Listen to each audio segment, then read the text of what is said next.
Boa noite. Desculpem aí o atraso, problemas técnicos, mas tudo com paciência se resolve, né? Então, mais do que nunca nos tempos que nós estamos vivendo, né, necessitando tanto de paciência, é necessário sempre nós aprimorar a paciência, né? Nós aprimorarmos, né, a paciência, tá? Então, o título da nossa aula de hoje, tá?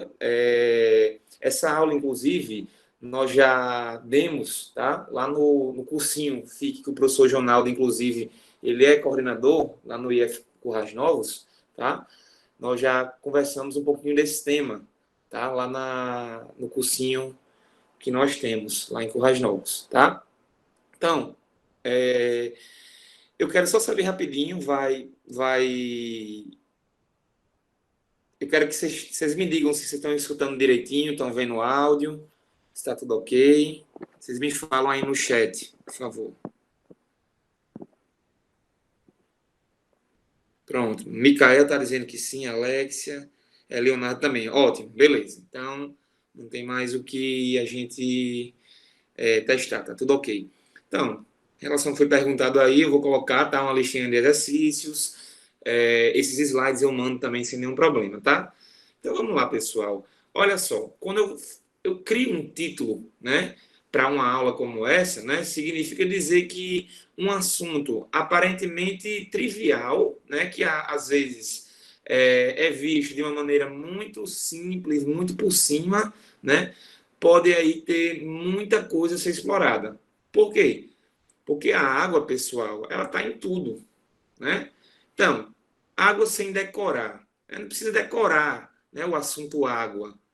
Por quê? Porque à medida que a gente entende que a água está, tá, nos diversos conteúdos, né, na biologia como um todo, né, nos aspectos bioquímicos, celulares, na fisiologia, né, seja fisiologia animal e vegetal, seja na própria ecologia, tá, a gente consegue aí ver que não precisa decorar. Por quê? Porque a gente aprende por associação. Então, se eu consigo associar a água dentro da bioquímica, dentro da biologia celular, dentro da fisiologia e da ecologia, por exemplo, nós vamos aí, de fato, significar, ter uma aprendizagem significativa, né, sem decorar para depois esquecer, né, disso aí, tá? Então, quando a gente dá significado, a gente de fato aprende, tá bom? Porque nós aprendemos por associação. Pois bem, antes de começar a aula, gente, vamos fazer alguns questionamentos iniciais, tá? Não se preocupem se vocês perderem alguma coisa, tá? Que esteja no slide, vocês vão ter acesso a esses slides, fiquem tranquilos, tá? Então vamos lá. E se quiserem perguntar, fiquem à vontade também, tá? Podem aí perguntar tanto pelo microfone ou se quiserem escrever, eu também estou de olho aqui no chat, tá bom? Vamos lá. Então, pessoal, alguns questionamentos iniciais, tá? Que a gente faz alguns questionamentos iniciais aí para vocês. Pelo seguinte. Rapidinho. Vamos lá. Por que a água é tão importante para todo e qualquer ser vivo? Esse é o primeiro questionamento, né? A gente sabe muito bem, a vida não é nada sem água, né? Mas por quê? Tá? Então vamos tentar entender isso na aula de hoje. Outra pergunta: por que alguns animais, como os insetos, conseguem se manter pousados sobre a superfície da água? Por que isso acontece? Tá? E qual a importância do que se conhece como comportamento anômalo da água para os ecossistemas aquáticos de regiões polares? Tá? Então a água, pessoal, ela apresenta um comportamento anômalo numa determinada faixa de temperatura. Então perceba que, principalmente, os dois últimos questionamentos, né, o segundo e o terceiro, tá? Para que nós consigamos explicar de fato eles, vocês têm de ter conhecimentos não só da biologia, mas também da química, tá? Ou seja, os assuntos, as disciplinas, elas interagem, tá? Existem alguns aspectos da biologia que eu não consigo explicar sem a química ou sem a física, pessoal, tá? Então, se a gente internaliza isso, se a gente entende que isso é necessário, né, se as pessoas perdem o medo de ligar os conteúdos, né, porque existe uma resistência a isso, né? As pessoas acham que eu estou estudando só bioquímica, não tem como relacionar a bioquímica com nada, né? Estuda os conteúdos em caixinhas, então isso está errado, tá? Vocês não vão conseguir aprender se vocês pensam dessa maneira, tá bom? Então vamos lá. A água, pessoal, ela é importante para todo e qualquer ser vivo pelo seguinte, tá? Vamos começar a responder esse questionamento agora aqui no próximo slide, tá? Então vejam só, características gerais da água, tá? A água, minha gente, é uma molécula aí dotada, tá? De 2 átomos de hidrogênio, um átomo de oxigênio, tá? Cuja a geometria da água, tá? É uma geometria aí angular, tá? A água ela não tem uma geometria linear, não, ela é uma geometria angular, tá? Geometria angular na química, ela é derivada, tá? Dessa geometria aqui primária, que é a geometria tetraédrica, tá? Só que como eu não tenho outros 2 átomos de hidrogênio, só tenho 2, né? Existem 2 pares de elétrons que fazem uma repulsão nesses hidrogênios e aí forçam um ângulo não de 180 graus, mas de 104,5, tá, pessoal? E por que eu estou explicando isso inicialmente, tá? Porque essa geometria angular da água, ela vai ser aí muito importante para que nós consigamos explicar o que é o comportamento anômalo da água, qual é a importância biológica desse comportamento anômalo da água, tá bom? Até agora tudo bem, tudo tranquilo, né? Pois bem, pessoal, então, a primeira característica geral aí da água, ok? Percebam nessa figura aqui da direita de vocês, nós temos aqui uma bactéria, tá? Esse é um desenho de uma bactéria, tá? Vocês estão conseguindo ver eu mexer a setinha do mouse, sim ou não?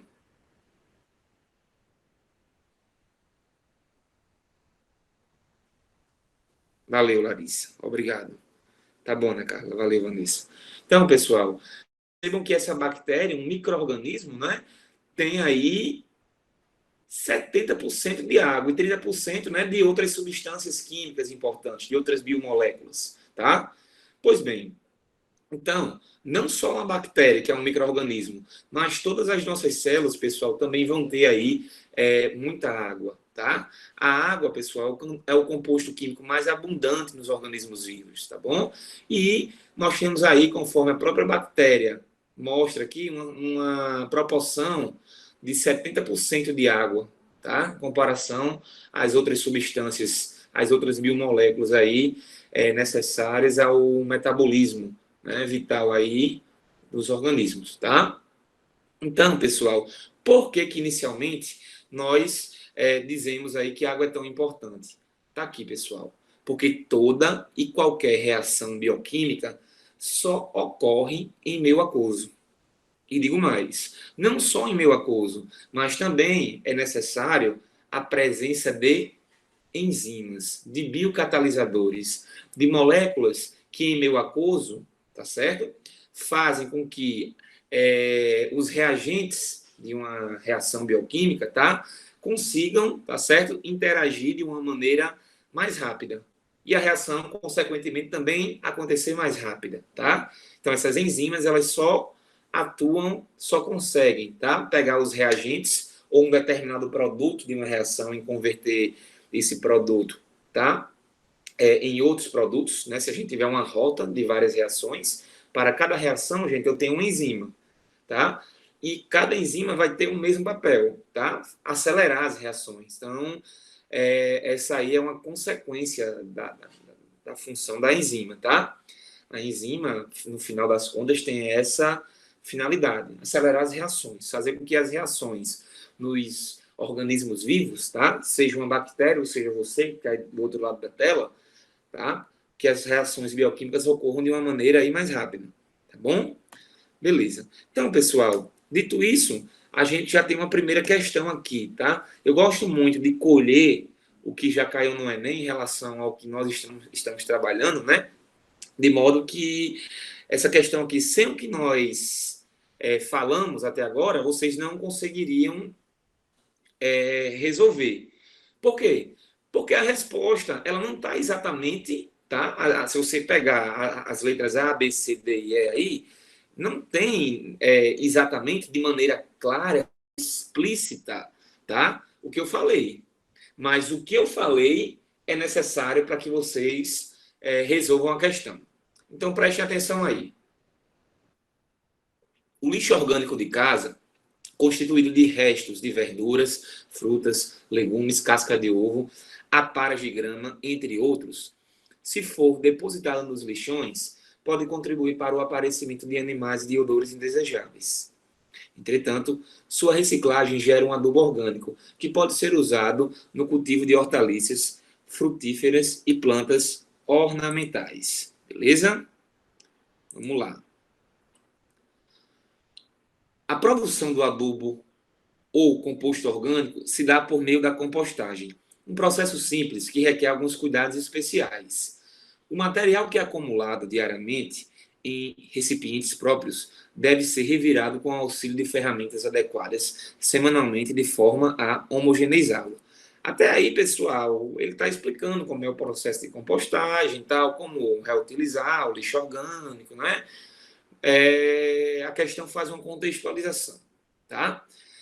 E aí, olha aqui algo que é importante para nós, ó.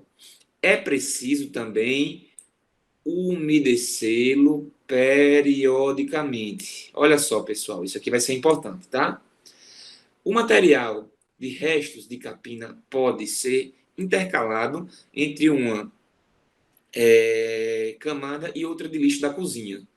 Por meio desse método, o adubo orgânico estará pronto em aproximadamente 2 a 3 meses. Suponha que uma pessoa desejosa de fazer seu próprio adubo orgânico tenha seguido o procedimento descrito no texto, exceto, olha só, menos no que se refere ao umedecimento periódico do composto. Tá, pessoal? Então, exceto isso. Nessa situação, letra A. O processo de compostagem iria produzir intenso mau cheiro? Não, pessoal. Por quê? Porque se não houve um umedecimento, tá? Não houve nenhum tipo de reação bioquímica pelos micro-organismos que estariam ali, pessoal, decompondo, tá? Aquela matéria orgânica que estava ali presente, tá? Porque esse intenso mau cheiro é liberado por gases do metabolismo, tá certo? De micro-organismos decompositores, de bactérias, de fungos, tá bom? Então, o processo de compostagem, nesse caso, não ia produzir o mau cheiro, tudo bem? Então, letra A, não. B. O adubo orgânico, perdão, o adubo formado seria pobre em matéria orgânica que não foi transformada em composto, tá? Pessoal, o adubo já tem a matéria orgânica, né? Então, como é que ele ficaria pobre? Tá bom? Então, essa letra aí, essa letra B é meio sem noção aí, ok? C. A falta de água no composto vai impedir que micro-organismos decomponham a matéria orgânica. É essa, né, gente? É essa aí. Ou seja, o que é que eu quis dizer lá no slide anterior? Que não tem reação bioquímica de decomposição nesse caso, né? Essas reações auxiliam na síntese do composto, né? Do adubo aí, tá? Se não tiver água. Porque a água é um meio interessante para que as enzimas consigam agir, pessoal, tá? Se não tem água, não tem reação, tá bom? Então, esse déficit de água no composto vai impedir isso aí. Por quê? Porque toda e qualquer reação bioquímica só ocorre em meio aquoso, tá? Porque as enzimas só funcionam em meio aquoso. Tá bom, gente? Tudo bem? Beleza? Vamos seguir adiante, então.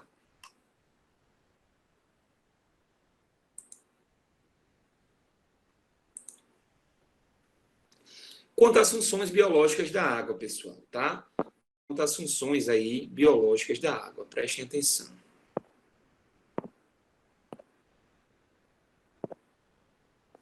Olha só. Vocês estão vendo aí, tá? Nessa figura, a representação da água, tá? Nos seus 3 estados físicos, tá? Estado físico sólido, líquido e gasoso,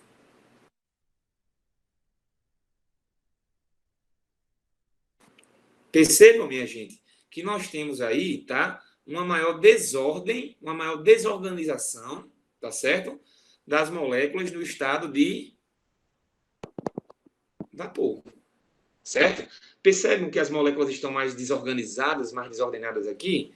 Claro, porque aqui, se elas estão mais desordenadas, é porque nós submetemos elas a uma temperatura mais alta, né? Então, a desordem vai aumentar, tá bom? Beleza? E aqui, no caso da água no estado sólido, percebam que o gelo, a molécula está bem organizada, né? As moléculas estão bem organizadas, tá? E interagindo, tá? Percebam que essas ligações aqui, ó, que unem uma molécula de água à outra, vocês estão vendo, ó, tá? Essas ligações são chamadas de ligações de hidrogênio, ou simplesmente pontos de hidrogênio, tá bom? Pessoal, percebam que no estado sólido, quando essas moléculas elas estão aí organizadas, tá? Nós temos aí, portanto, ó, um espaço vazio. Vocês estão vendo aqui, ó, um espaço vazio, tá? Beleza? Olha esse espaço vazio que sobra, tá? Quando essas moléculas, inclusive, estão mais organizadas, tá? Então parece que se a gente pensar no volume, tá? O gelo parece ocupar um maior volume do que propriamente as moléculas no estado de vapor. Tá bom? Porque sobra esse espaçozão grande, né? E aí, quando vocês pensam numa caçamba de gelo, vocês colocam água num determinado volume, quando vocês vão pegar o gelo, vocês podem ver que o gelo, tá, tem um aumento de volume. Ele ultrapassa o limite de água que vocês colocaram, tá? Então, pessoal, preste atenção nisso que eu estou falando, que vai ser importante para explicar o comportamento anômalo da água, tá bom? Beleza? Vamos lá. Então, olha só, gente. Em relação às demais funções biológicas, tá? Nós temos aí que a água, ela é um solvente universal, porque ela consegue dissolver grande parte das substâncias que estão no ambiente intracelular, tá bom? Então, a água, ela tem uma geometria, uma polaridade, né? Que faz dela uma molécula muito polar, tá? Participa das reações metabólicas, mas quando a gente fala que a água participa, pessoal, é porque ela é um meio onde as reações acontecem, tá bom? A água tem uma função aí relacionada ao seu equilíbrio térmico. Por quê? Porque a água, pessoal, ela tem um alto calor específico. O que é isso? Ter um alto calor específico significa, pessoal, uma dificuldade, né, que a água tem em trocar calor. Ou seja, a água tem uma dificuldade muito grande de ganhar e de perder calor, tá bom? Então, isso significa dizer que ela tem um alto calor específico. Ou seja, ela demora muito para esquentar e também demora muito para esfriar, relacionado aí, tá certo, a outras substâncias que têm um calor específico menor, tá? A água ela serve de isolante térmico também pelo fato de ter um alto calor específico, tá bom? E também tem uma função de proteção, de amortecimento, tá, pessoal? Então, seriam aí exemplos de funções biológicas da água, tá bom? Tudo bem? Beleza. Vamos seguir, tá? Alguma dúvida, qualquer coisa, se quiserem perguntar, fiquem à vontade, tá bom? Vamos lá.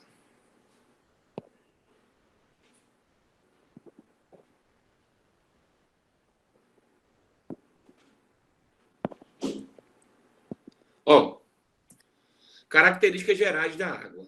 Acabei de falar, um alto calor específico, né? Ó, o que é calor específico? É a quantidade de energia necessária para elevar a temperatura, tá? De 1 grau Celsius, 1 grama de uma substância, tá certo? Então, essa energia aí, tá certo? Vai caracterizar o calor específico. Eu tenho 1 grama de água e 1 grama de álcool, tá? De álcool etanol, tá? Pessoal, 1 grama de água, tá? Ela vai ter um calor específico muito maior do que 1 grama de álcool. Tá certo? Por quê?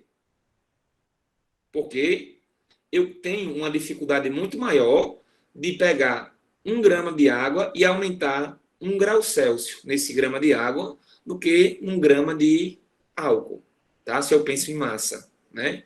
Grama é a unidade de massa, tá bom?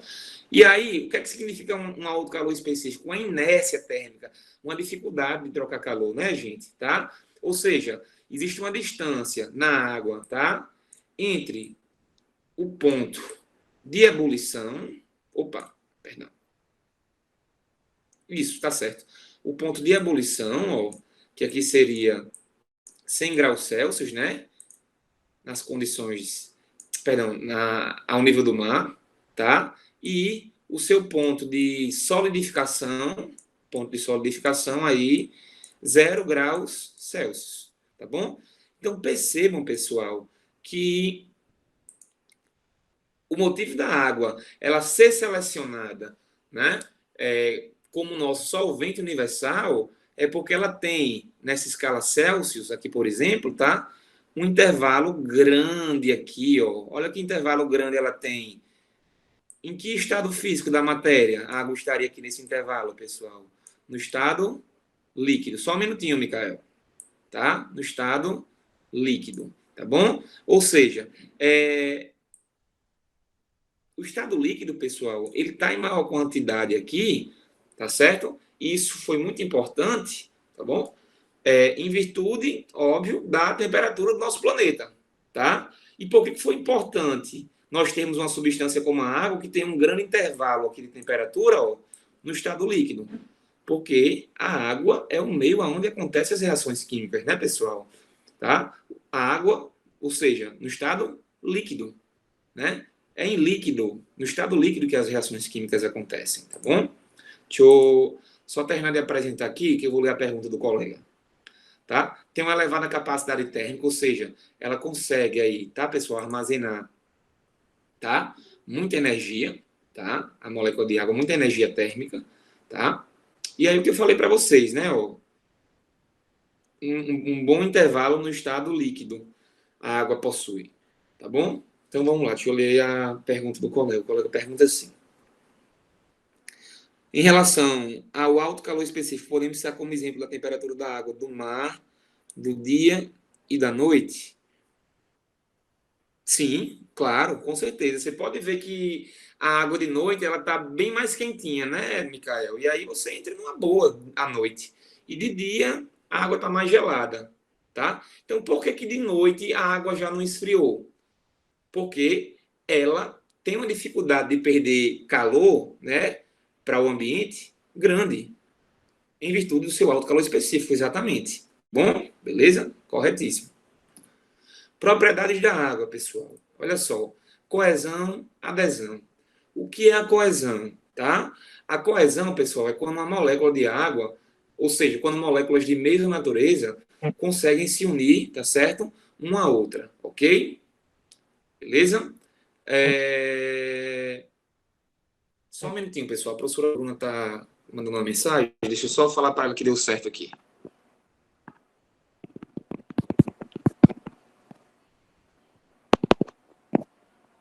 Ótimo. Vamos lá. Gente,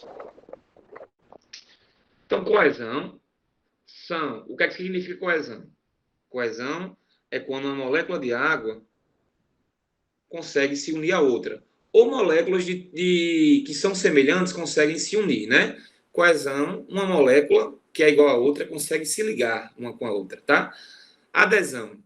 A adesão é quando uma molécula de água, tá, consegue se ligar, interagir, tá, de alguma maneira, tá, com moléculas de outra natureza, tá bom? E tensão superficial. Vamos entender o que é tensão superficial, tá? E aí, quando a gente estuda a tensão superficial, a gente entende, tá, que insetos, eles conseguem, pessoal, ó, flutuar aqui, tá certo? Na superfície, tá? Dessa coluna de água. Bom? Então, olha só, pessoal. Percebam que essas moléculas de água aqui, tá bom? Ó, essas moléculas do interior, tá certo? Elas interagem, uma exercendo uma força contra a outra. Ação e reação, né, gente? Ação e reação, tá certo? Então, essas moléculas aí estão rodeadas por outras, né? E existem forças que compensam, né? Ou seja, uma ali está exercendo uma força sobre a outra. Mas vocês percebam aqui que as moléculas da superfície, olha só, não existe, tá certo? Moléculas acima dela. Ou seja, essas moléculas elas têm aqui uma resultante para cima, ó. Tudo bem? E aí, quando um inseto como esse, tá? Ele entra em contato com as moléculas da superfície, tá? Como ele não tem um peso muito grande, ele consegue aí se equilibrar, tá? Há um equilíbrio. E aí, pessoal, olha só, a interação das partículas na superfície da água faz com que é, esta atue, né, esta se apresente, tá, como uma verdadeira cana elástica, né? Por quê? Porque as moléculas da superfície, tá, elas conseguem fazer um equilíbrio aí, né, com o inseto, tá bom, pessoal? Elas conseguem aí causar, juntamente com o peso do inseto, uma resultante nula e ao equilíbrio, tá bom? Então é o efeito da tensão superficial. Mas beleza, professor. Qual que é a importância biológica disso aí? Se a gente perguntasse, calma que eu ainda vou falar do efeito anômalo, perdão, do comportamento anômalo, tá, pessoal? Ainda vou falar dele, tá? Qual que seria, portanto, então, é, a importância biológica desse comportamento é, que o inseto consegue ter, de modo a se equilibrar na coluna d'água. Isso tem uma importância biológica. Alguém saberia? Preste atenção no inseto aí, na figura.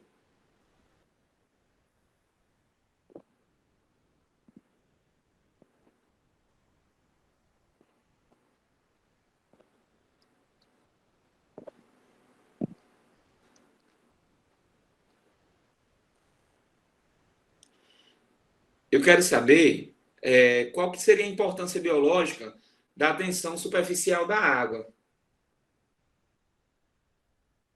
Isso tem uma importância biológica, né? Pelo menos para essa espécie aqui, ó.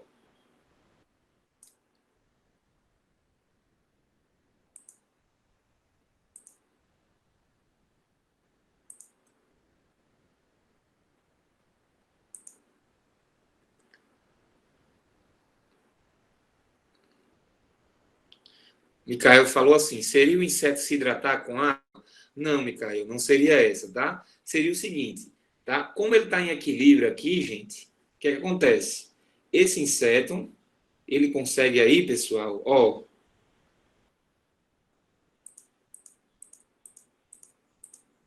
estão vendo? O que é que vocês acham que é isso aí que eu estou colocando, ó? Hein? Ó,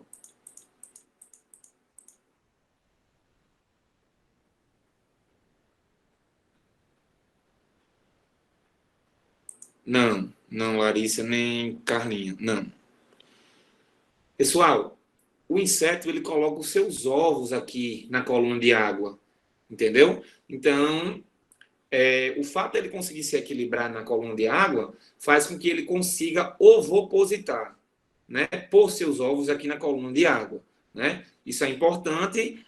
Aí, pelo quê? Pelo que vocês falaram depois, ó. Vocês disseram assim, serve de alimento para algumas espécies aquáticas. Então, na água vão ter outros micro-organismos que as formas larvais, né, vão poder se alimentar, tá bom? Então, essa é a grande importância do comportamento, perdão, da tensão superficial da água, tá? O fato de algumas espécies de inseto, como por exemplo as muriçocas, tá? Elas conseguirem aí ovopositar, ok? Pois é, Micael. O Aedes aegypti não, a muriçoca sim, tá? Por quê? Eles têm comportamentos reprodutivos diferentes, tá? No caso do Aedes aegypti, tá? Ele faz o seguinte: imagine que aqui ó, é um recipiente, tá bom? A muriçoca colocaria o ovo na superfície da água. O Aedes aegypti colocaria o ovo aqui, ó, na parede do recipiente, tá? É aproximadamente 5 milímetros da coluna de água, tá? E aí é uma questão de comportamento, tá? Ninguém sabe disso, Micael, tá? É uma pergunta, isso que você perguntou, inclusive, né, em relação ao Aedes aegypti faz também, é uma pergunta muito específica, tá? Porque depende do comportamento de cada espécie. A muriçoca, né, a espécie Culex, ela faz, mas o Aedes aegypti não, tá? O Aedes aegypti ele tem um comportamento diferente, tá bom? E aí, Micael, existem vários desenhos que você acha ali no Google, tá? Que mostra o Aedes aegypti colocando ovo que nem a muriçoca na própria água. Tá errado isso, tá bom? Larissa está perguntando assim, professor, como é possível romper essa película da tensão superficial? E isso, tensoativos como detergente, sim, com certeza, tá bom? Ou nesse caso aí, tá, nós conseguimos romper, né? A gente pula numa piscina, a gente rompeu a tensão superficial, né? A tensão superficial, ela não é capaz de suportar, não é isso? O nosso peso, tá bom? Ou seja, a pressão que a gente vai exercer sobre essa película de água é tão grande que a gente rompe a tensão superficial, tá bom? Beleza? Mas outras maneiras seria isso aí que você falou. Então, olha aqui, pessoal, que nós estamos conseguindo ver, ó, a adesão das moléculas de água, tá certo? As moléculas de água se ligando umas às outras, tá? Outra propriedade importante, a capilaridade, tá, pessoal? Por que é tão importante o fenômeno da capilaridade? Porque é graças à capacidade, né, que a água, tá certo? Tem de conseguir. Na verdade, pessoal, a capilaridade ela vai depender tanto da coesão como da adesão, tá? Porque eu tenho aqui um vaso, ó, eu tenho um vaso, tá? E aqui eu tenho outro vaso, ó. Percebam que o diâmetro desse vaso aqui é menor. Quanto menor o diâmetro, pessoal, tá? Mais as moléculas de água vão estar coesas e aderidas às paredes desses vasos aqui de calibre menor, como esse aqui, tá? Então, o fenômeno da capilaridade é muito mais bem visto em vasos que têm um diâmetro menor do que vasos que têm um diâmetro maior, como esse aqui, tá bom? Por quê? Porque as moléculas vão ter uma maior coesão aqui e uma maior adesão também aqui, tá bom? E aí o líquido ascende, né? Ele sobe com muito mais facilidade, tá bom? Vamos lá. Essa figura mostra aqui, ó, a coesão, ó, a ligação entre moléculas de água e a adesão da água ligada aqui, ó, à parede celular de uma célula vegetal, tá? Porque é muito comum a gente ver a questão da ascensão da seiva bruta, né? Ou seja, o que é a seiva bruta? É a água e os sais minerais que vão adentrar o vegetal pela raiz, né? Então, a seiva bruta, ela adentra o vegetal, ela é absorvida, né, pela planta na raiz, tá bom? E para que a água, né, que a planta está absorvendo, consiga chegar até as folhas, afinal de contas, essa água precisa chegar até as folhas, porque sem água as folhas não conseguem fazer o processo de fotossíntese, tá? Esse fenômeno vai acontecer graças à capilaridade, né? A capilaridade dos vasos, tá? Do vegetal. Tudo bem, pessoal? Tranquilo? Olha mais uma vez aí o que eu falei para vocês da capilaridade. Ó. Olha aqui o nível da água num vaso de menor diâmetro, aqui, e olha aqui o nível da água num vaso de maior diâmetro, tá bom? Até mesmo aquelas madeirinhas que ficam num líquido, ó, aqui, uma essência, né? Quando você sente o cheiro daquela essência no ar, tá, pessoal? O cheiro da essência no ar, assim, é em virtude da capilaridade. Por quê? Porque o líquido vai ascender nessa coluna aqui, ó, desse pedacinho de madeira, né? E pelo fenômeno da capilaridade, nós vamos ter aí a essência sendo exalada, tá bom? Beleza? Vamos lá. Então, segunda questão, né? No caso, a primeira da nossa listinha, tá? Porque a outra questão foi uma que caiu no Enem, né? Da nossa listinha mesmo de questões, tá? Essa aí é uma segunda. Olha só, pessoal. A água é a substância mais abundante da célula viva. Sua importância está ligada desde a própria origem dos seres vivos, como sua autoconservação, autorregulação, tá? Eu vou corrigir isso, e reprodução. A água é tão importante que os gregos antigos a consideravam como um dos elementos fundamentais da matéria. Analise e conclua, dentre as propriedades abaixo apresentadas, as que lhe conferem essa versatilidade. Então, pessoal, a gente vai aí analisar as propriedades da água, tá? E saber, em relação ao que está escrito, se procede ou não. Tá bom? Calor específico. Por apresentar baixo calor específico, evita a elevação da temperatura dos organismos? Não, pessoal. Por apresentar o quê? Alto calor específico, né? Então, essa aqui ela já está falsa. Tá bom? Então, marcaria essa aqui como verdadeira, não. Ok? Vamos lá. Solvente universal. Os reagentes químicos contidos nas células estão dissolvidos em água. E as reações químicas celulares ocorrem em meio aquoso. Isso aí tá ok, né, gente? Tá ok não, vamos falar tá certo, né?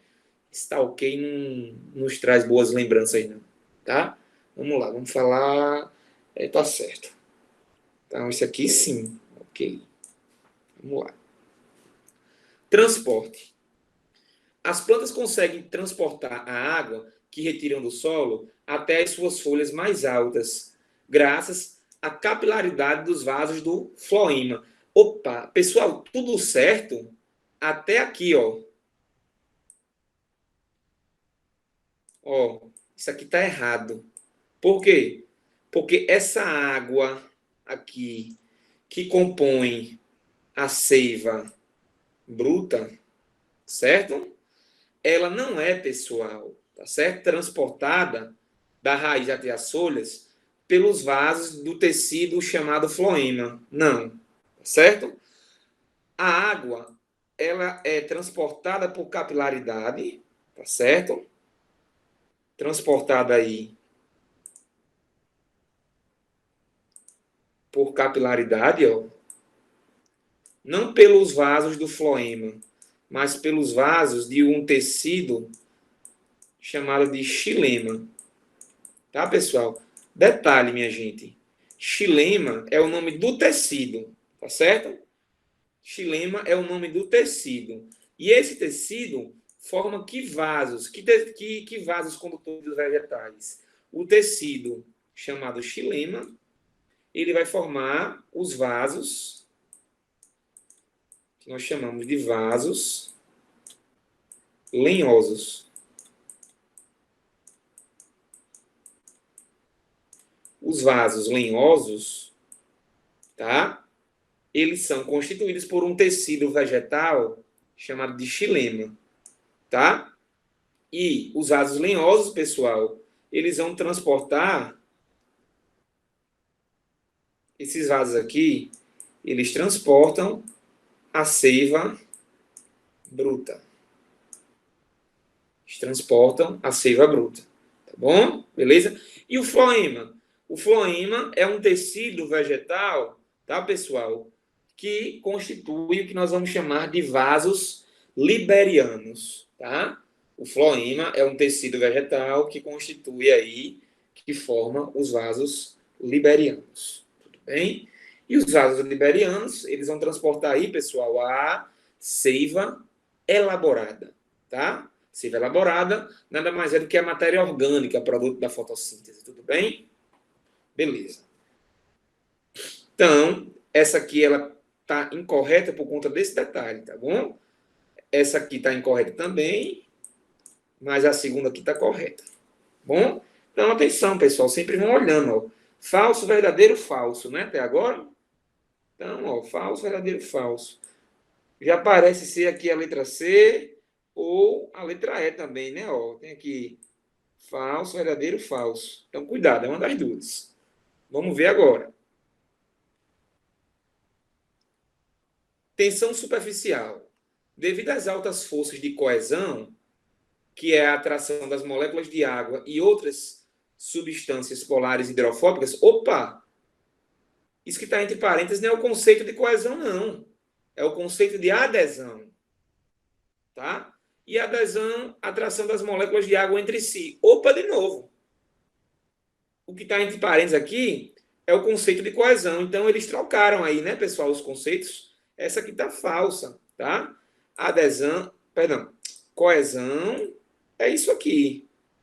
E adesão é o que está escrito aqui, tá bom? Então, tá falso essa aqui, tá bom? Essa aqui não, tá? E estrutura molecular. A disposição dos átomos de água é linear. Não, é angular. Angular. Então, vocês percebem, pessoal, que para resolver uma questão como essa, tá? A gente tem que saber aí de alguns conceitos, tá? Da química. Tudo bem? Beleza? E da física também. Calor específico, vocês estudam lá em física. Tá bom? Beleza? Então, nossa resposta, letra E. Tudo bem? Beleza? Show. Letra E. Segunda questão aqui, ó. Os tecidos vegetais envolvidos no transporte de substâncias a longas distâncias nas traqueófitas. Professor, o que danado é traqueófita? Esse termo aqui. Esse termo aqui, pessoal, traqueófita, tá? Significa que são plantas. Quem são as traqueófitas? São as plantas vasculares, que têm vasos condutores de seiva. Certo? São as plantas vasculares, tá? E se eu dissesse atraqueófita, né, o A de atraqueófita, né, é um prefixo de negação, de ausência. Então, seriam plantas que não teriam vasos condutores. E quem são, portanto, professor, as atraqueófitas? As plantas avasculares, que não possuem vasos condutores. Apenas as plantas que nós conhecemos, né, como o grupo das briófitas. Muito bem, Larissa, exatamente. Elas são as avasculares. E as demais, né, pteridófitas, gimnospermas e angiospermas, elas são traqueófitas, elas são vasculares. Elas possuem, portanto, né, tecidos vegetais chamados de xilema e floema, né? O xilema forma os vasos lenhosos, o floema forma os vasos liberianos. Tá bom, pessoal? Beleza? Questãozinha fácil, tá? Questãozinha fácil demais. Tranquila. Vamos lá. Valeu, Micael. Show de bola. Bom saber. E o que é o comportamento anômalo da água, né? O que danado é isso? Qual que é a sua importância? Prestem atenção. Pessoal, se eu pego uma substância qualquer, tá? Não estou falando nesse momento aí de água, tá? Eu estou falando de uma substância qualquer. Tudo bem? Se eu pego uma substância qualquer e aumento a temperatura, tá? A tendência é que essa substância se desorganize mais, né? Ou seja, essa substância qualquer, ela também vai ter o quê? Um aumento do seu volume. Certo? Beleza? Ela fica mais desorganizada.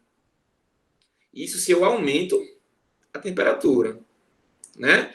E se a gente pensa na definição matemática de densidade, densidade é igual a massa pelo volume, certo?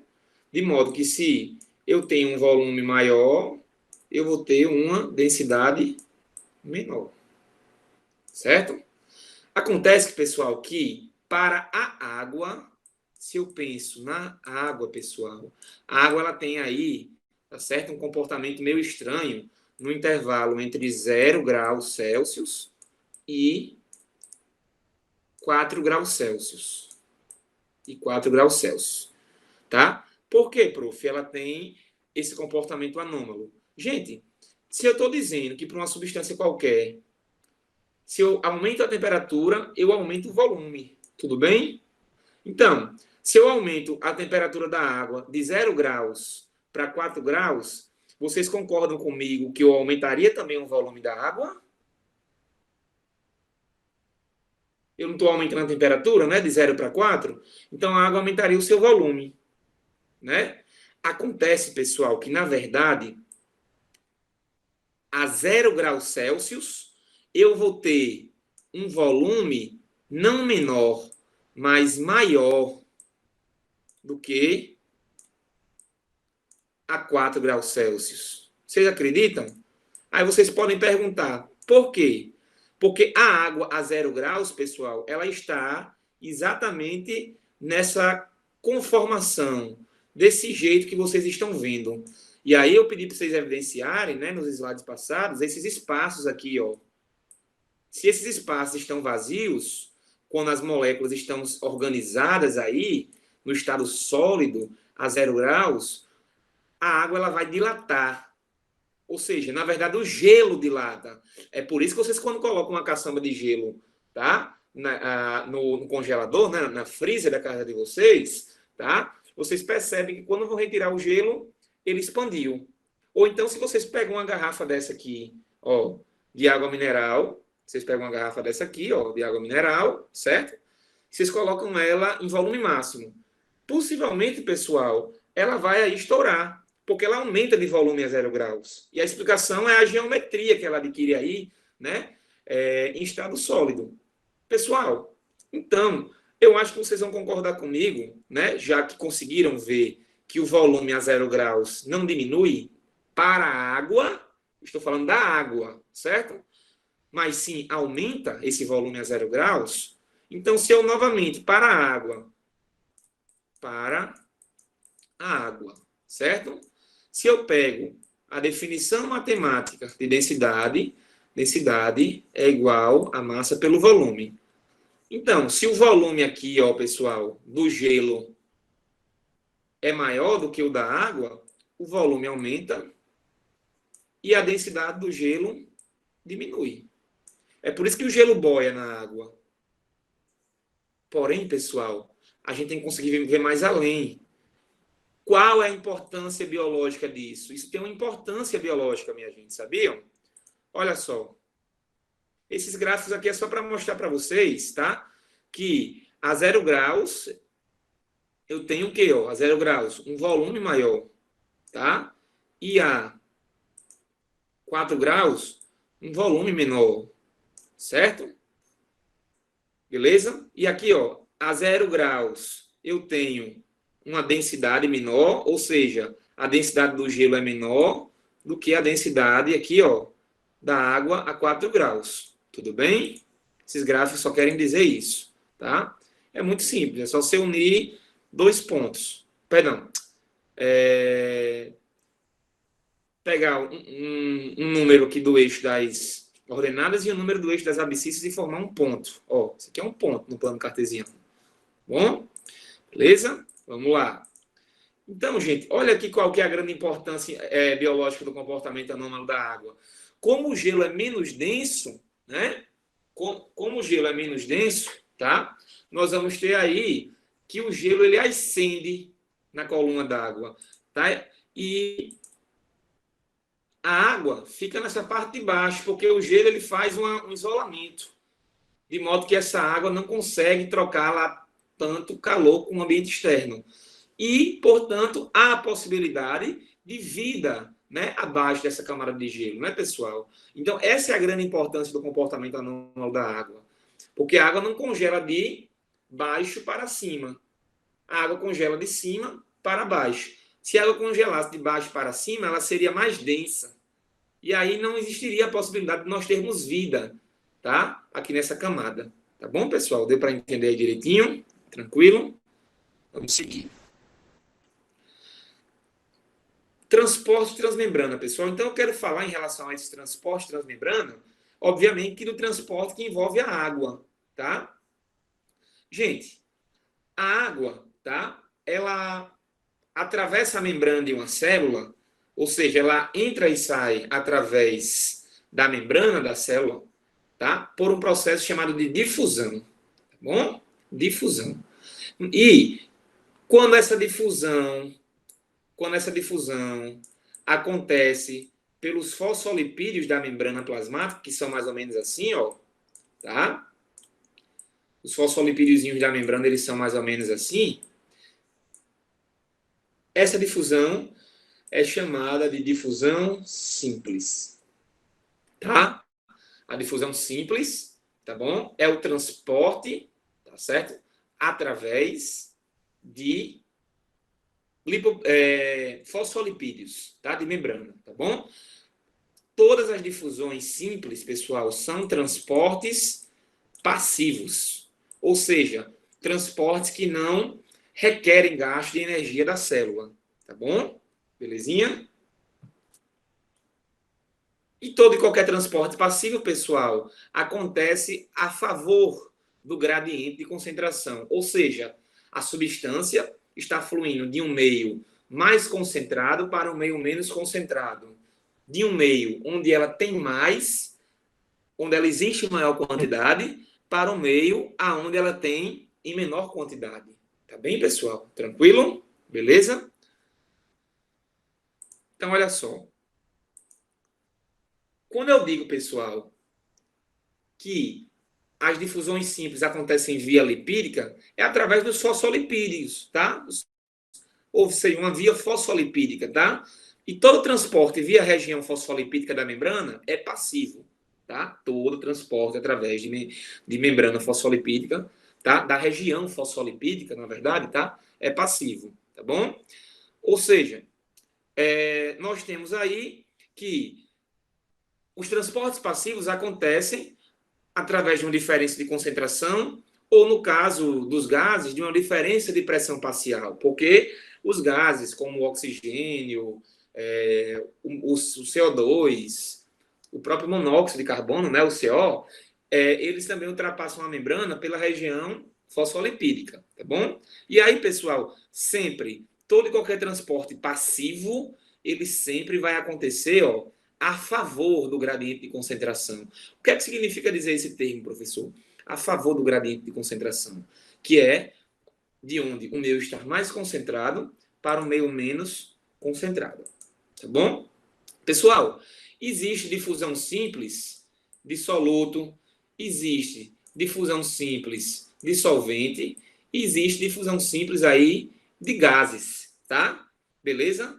E aí, o que a gente conhece, pessoal, como difusão simples de solvente é, na verdade, o que vocês conhecem aí como osmose. A osmose, ela nada mais é do que uma difusão simples, só que de água, de solvente. Tá bom? Beleza? E vai ter o seu transporte, todas essas características aqui, tá? É um transporte passivo, acontece a favor do gradiente de concentração. Tudo bem? Beleza? E aí, ó, nós temos a região fosfolipídica aqui da membrana. Ó, eu estou colocando para vocês um fosfolipídio de membrana. Estou mostrando aí um fosfolipídio, não é verdade? E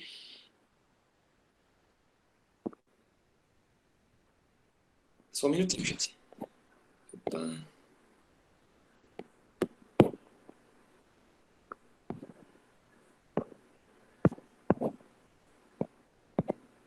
Gente, tudo bem.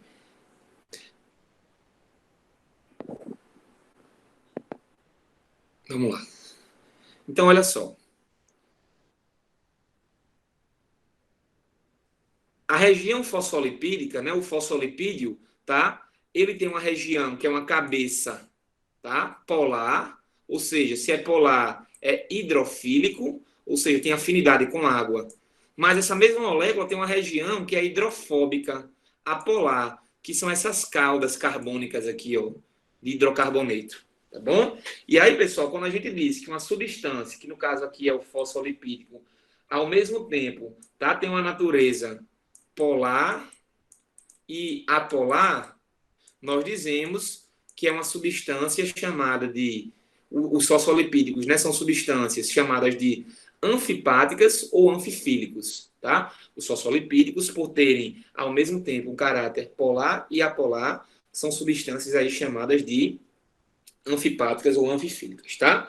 Então, olha só, através dessa cabeça polar do fosfolipídico, passam, ó, pequenas moléculas sem cargas, tá? E polares, como a água, o glicerol, o próprio etanol que a galera toma um aí, né?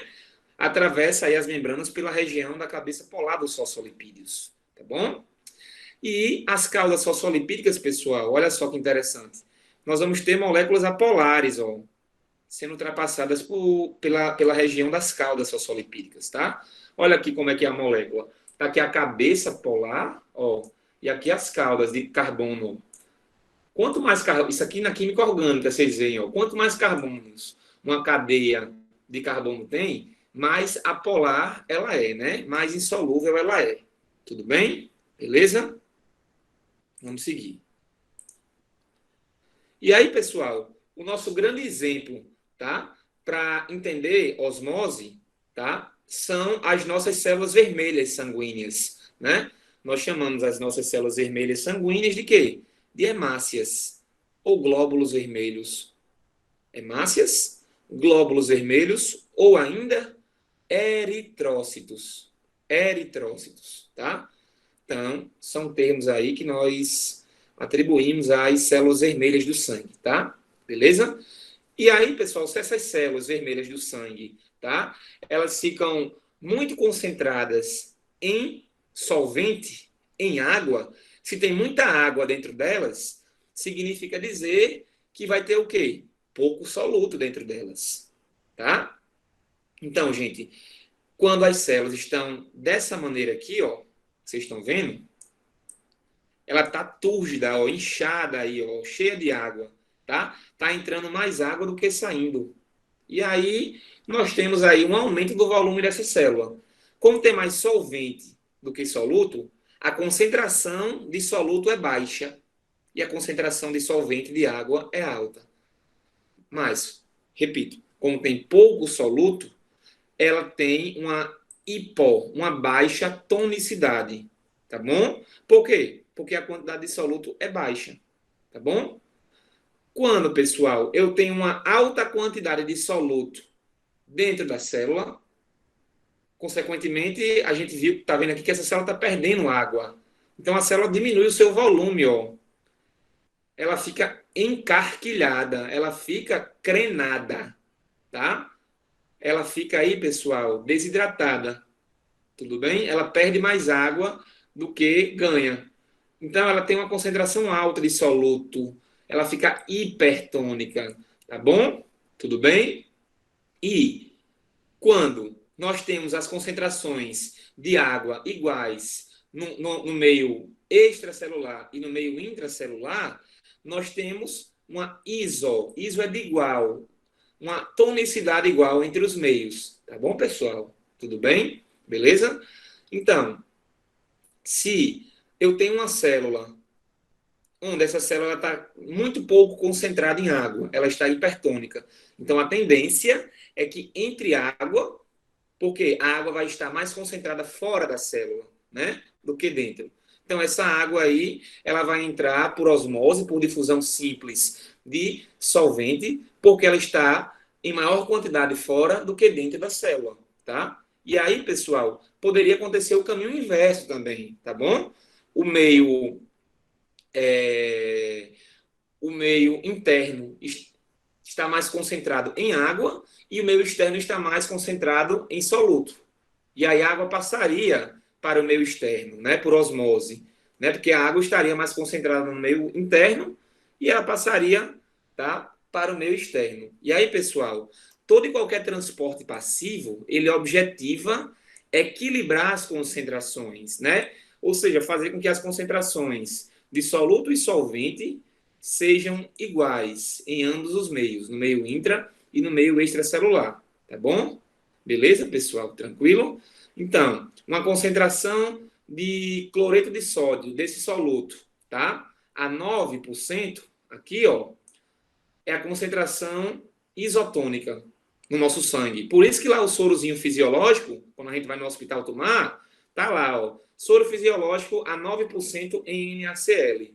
Por quê? Essa é a concentração isotônica, né? Se eu coloco um soro fisiológico baixa ou a alta concentração, tá? Eu vou desequilibrar a tonicidade das hemácias. E essas células, elas não podem ter esse prejuízo, né, pessoal? Por quê?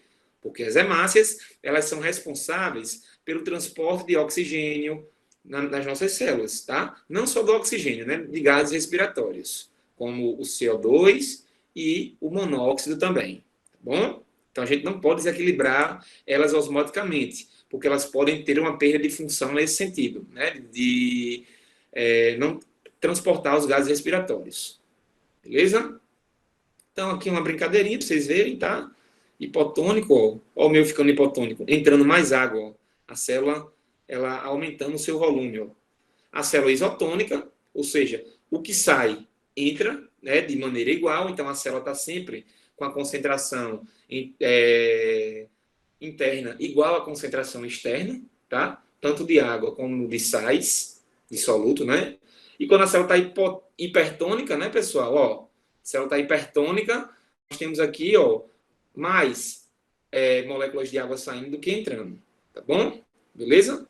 Então, olha só, pessoal, prestem atenção. Ao temperar uma salada de alface com azeite, sal e vinagre com antecedência, observamos que as folhas murcham muito rapidamente. Isso é explicado pelo seguinte. E aí, leiam aí, o que é que vocês marcariam?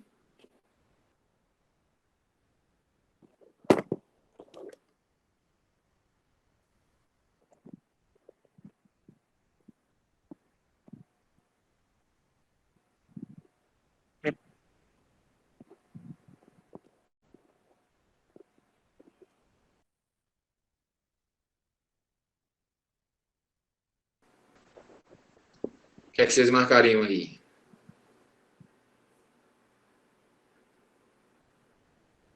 D. Então,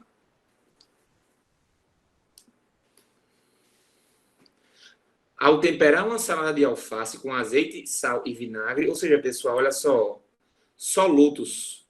Eu estou adicionando solutos, aumentando a concentração dos solutos no meio, né? Com antecedência, observamos que as folhas murcham. Por quê? Porque vai sair água, né? As folhas absorvem esse soluto, consequentemente, né, vai sair água. Elas vão murchar, tá? Porque vai sair água. Isso acontece graças ao fenômeno da osmose, né, pessoal? Por quê?